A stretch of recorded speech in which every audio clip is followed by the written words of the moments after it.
Here is how we would use $3,000 to enhance an existing Airbnb. In this case, we're using a dining room as an example, but all of these tips are applicable to any room, bedroom, living room, any spot in your Airbnb. Here's our starting photo. This is actually one of our clients' properties that we are going to walk you through. First look, very bland. It's a missed opportunity. You need to put a little bit of design and thought into it, and that's exactly how we're gonna allocate that $3,000 today. Number one, paint. We have this project at $1,900. That's materials and labor. That's probably on the higher end of budgets out there. This property has a lot of walls. The ceilings were like 14 feet high, and it's also a sloped ceiling. So this is like really on the higher end. You could do a paint job for way less. And if you're handy and you want to do it yourself, then it's just materials. So keep that in mind. In this room, we did kind of a color block paint situation. We used a couple of different colors and made sure to do the walls on both sides and the ceiling, and we wrapped it around, and it looks so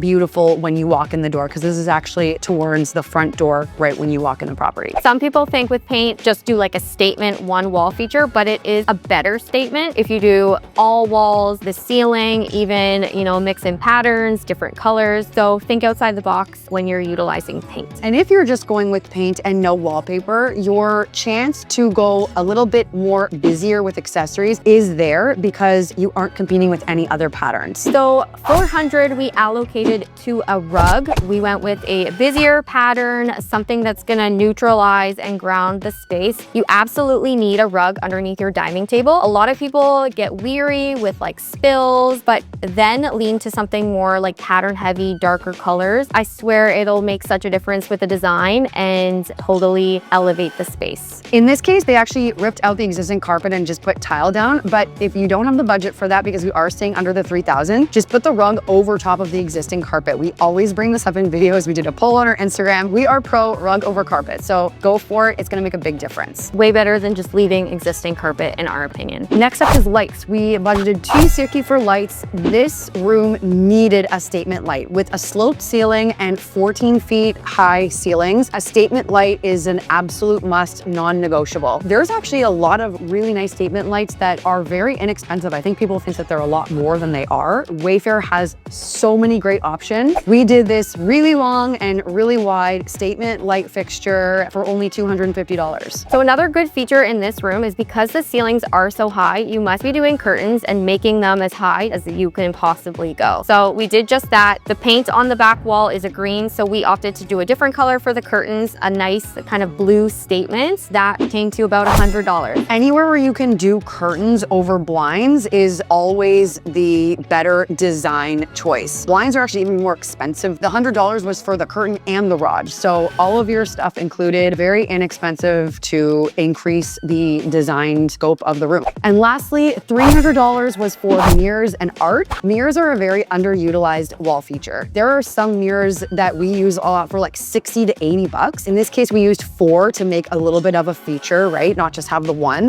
Where you don't have a budget for art or wallpaper, art can get a little bit expensive. Mirrors are such a great way to A, make a room feel bigger, B, add some interest with the reflection. It also brightens things up when the windows and light reflect off of it. And it's just a beautiful sort of luxurious way to add more to a wall. Specifically in this property, because the ceilings are so high too, we're kind of limited with what we could have done on that wall. Because we didn't do a wallpaper statement, you must be doing some kind of art or, you know, alternative, and mirrors were such a good budget-friendly way to go. Because it's a full-length mirror, you're gonna take majority of that wall space up by like doing it on such a small budget. So here's what this room actually looks like because these design choices were all implemented.